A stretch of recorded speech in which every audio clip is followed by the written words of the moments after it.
We have an update. Outrage over 8 Democratic senators to be exact, who caved in to the GOP shutdown. Here's some of the response. Just a quick explanation for those that caved. Liz Durbin, very old and very rich. Jackie Rosen, pretty old and very rich. Fetterman, literal brain damage made him go right-wing, like parts of his brain were physically broken and his politics changed. Catherine Cortez Masto, pretty old, kinda rich. Jean Shaheen, very old and pretty rich.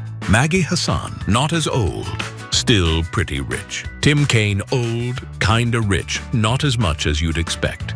And Angus King, very old, very rich.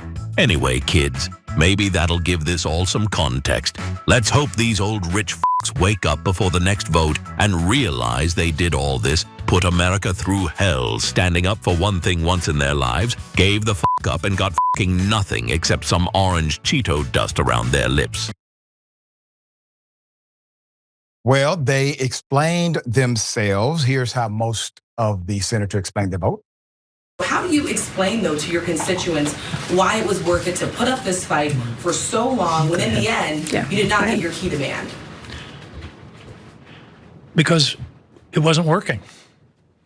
How long would it take to not get a response to say it isn't working? In other words, it's been 6 weeks.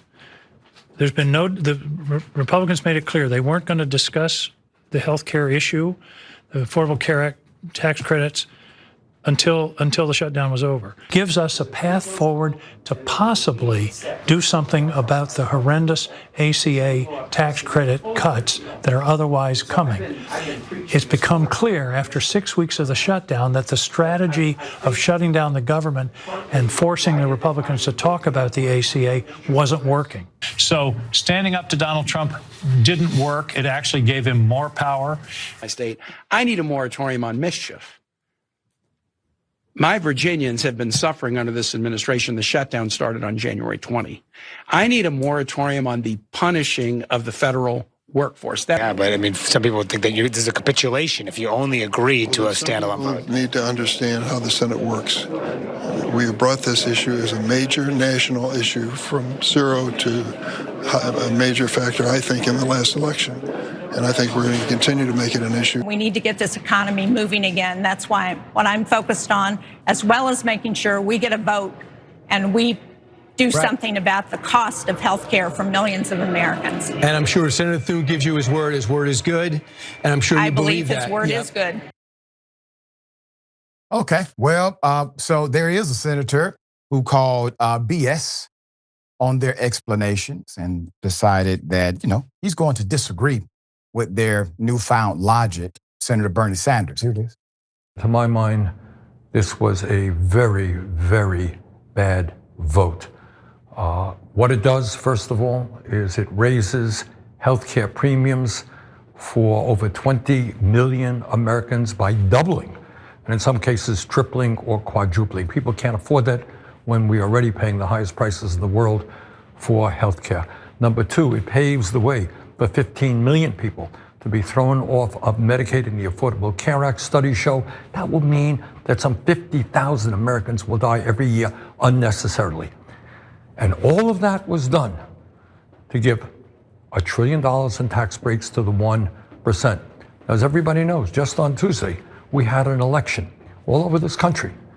And what the election showed is that the American people want us to stand up to Trumpism, to his war against working class people, to his authoritarianism. That is what the American people wanted.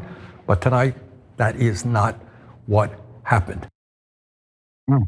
Well, all right, let's get into it. Very sad day. Put them up for a mask. Here we are. While Democrats have held firm on their demand since the shutdown began, a pool of 8 moderate Senate Democrats have agreed to vote on a spending bill to reopen the government, and without an agreement on an extension of the Obamacare subsidies, instead securing a promise from Republicans that the chamber would vote on extending the subsidies in December. basically a pinky promise from Senate Republicans. The agreement also includes a reversal of the mass firings of federal workers by the Trump administration since the shutdown began on October 1st. I'm going to talk about that in just a moment. And would ensure federal workers receive back pay. The Democratic caucus members who voted to advance the package were, you have Tim Kaine, you have Jackie Rosen, you have John Fetterman, you have Shaheen, Hassan, King, Durbin, Cortez, Mosto, and many of them are actually retiring in the upcoming re-election. They're not seeking to be re-elected. And the one thing that seems like a tangible that they got out of this deal, federal workers receiving back pay, that's not a tangible, that's called legal. So the Trump administration made a proclamation to illegally withhold back pay from those who are working, federal workers. And the Democrats are basically, these 8 Democrats are basically saying, well, we got that put back on the table. No, that never should have been off the table. And if it is off the table, that should not be a remedy in law. It's a remedy in case law because that entity, meaning that agency, would have to defend that particular action. Now they don't, by the way, because, well, you all made it part of a bargaining chip. While Senate Minority Leader Chuck Schumer voted against the bill. Now, this is where politics comes in. He voted against the bill after massive public pressure. Still, myself and others are calling for his resignation. Why? Because he allowed the vote. He's in charge. He allowed the vote. He did not have to allow the vote in the first place. There's more. Congressman Ro Khanna, whom we have had on this program, called for Schumer to be replaced. Quote, Senator Schumer is no longer effective and should be replaced. If you can't lead the fight to stop healthcare premiums from skyrocketing for Americans, what will you fight for? Reactions from other elected Democrats. Representative Hakeem Jeffrey, the House Democratic leader, was livid about the senator and threatened, quote, we will not support spending legislation advanced by Senate Republicans that fails to extend the Affordable Care Act tax credits. Governor Newsom, one word, pathetic. J.B. Pritzker said, quote, this is not a deal, it's an empty promise. Trump and his Republican Congress are making healthcare more expensive for the middle class and ending it for working families. Time for Democrats to stand tall for affordable health care. AOC posted on X, quote, the average monthly SNAP benefit is $177 a person. The average ACA benefit is up to $550 a person per month. People want us to hold the line for a reason. This is not a matter of appealing to a base. It's about people's lives. Working people want leaders whose word means something. Jasmine Crockett wrote in the following statement, quote, I'm heading back to D.C. to vote no on this short-term funding bill because it fails to address the healthcare crisis Republicans created. House Democrats have been clear from day one. We're holding the line to make sure that our constituents and theirs have access to affordable healthcare. Our fight is for the people who cannot afford another hit, for the families watching their healthcare costs skyrocket and wondering how they'll make it to the next month. I will not look at crumbs and pretend that Republicans have offered a 5-course meal.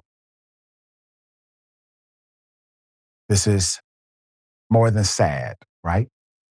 So Democrats actually had the support of the masses in order to take out the villain. Who's the villain? Well, bad policy is. And for the first time in many years, people are actually looking at policy again rather than just personality. So Donald Trump's, well, his popularity has gone in a toilet because his personality cannot overcome the policy impact that people are actually feeling. So now Democrats have an opportunity. Democrats have been talking about policy every single year. Policy, policy, policy. And they have fundamentally been right. But then when the opportunity comes to stick to a policy argument that the people are supporting you on, you decide to cave. And then for Schumer to play the political game, allow the vote, but also vote no, was insanity. And most people won't get that nuance, and he knows that. That's why we provide it. Senator, you have been in your elected capacity prior. You have been inside of these halls where people talk outside of the context of official record. What in the hell happened here? You hit the nail on the head in terms of people not understanding this. Schumer played a shell game. Right. When you laid out, he didn't have to allow the vote. You have a minority leader. You have an assistant minority leader. You have a minority whip, and you have an assistant minority whip. I was the whip at one point in time in my state. And what the whip's job is to whip them votes when something as crucial as what we just saw on display last night. And then, yeah, it comes a time where there might be some consequences and repercussions in your caucus when it comes down to something of this magnitude. If we can't whip people on doing the right thing. Senator Chuck Schumer got all the power in his hands in terms of controlling his own caucus dock. And if he can't control the caucus, he should have stepped aside a long time ago. I'm glad to see some of my sisters and brothers and family and friends calling for him to step down. I've been calling for him to step down. Matter of fact, I believe that anybody who was the leader before the second tour of duty of President Donald J. Trump has to go. And that's including leader Hakeem Jeffries. Now, Doc, I know they're going to go back and the House is going to hold. But Leader Jeffries was asked today, do you think Leader Chuck Schumer should step down, or do you support him? He said he still support him. So I can't roll with it. Okay, yeah, I cannot roll with you being okay that premiums are going to double. People who are underinsured or uninsured are going to get hit even more. Senator Bernard Sanders was absolutely right. It is a stain on the Democrats. You know, Doc, one of my friends said it's like being in a boxing ring and you boxing your heart out. And you may lose a few rounds, but you rounding home, and baby, you got the advantage in about the 10th round or so. And then somebody in your corner throw in the towel, unbeknownst to you. That's what those daggone 8 Senate Democrats did. And trust me, Senator Chuck Schumer knew they were going to do it. And I believe that Leader Hakeem Jeffries knew what was going to happen too, because usually the insider game, you asked me, you communicate. Both chambers communicate with each other. So when I was in the Senate, if there was something crucial in Ohio, the House leader, minority leader, would communicate with the leader over in the Senate. 9 times out of 10, we knew how they were rolling in the House before it got to the Senate. Now, I ain't got nothing to back that up. I'm just telling you how this game is played in terms of, did Jeffries know they were going to do it or not do it? His hands ain't clean either. Yeah, well said. We'll bring you updates as they come.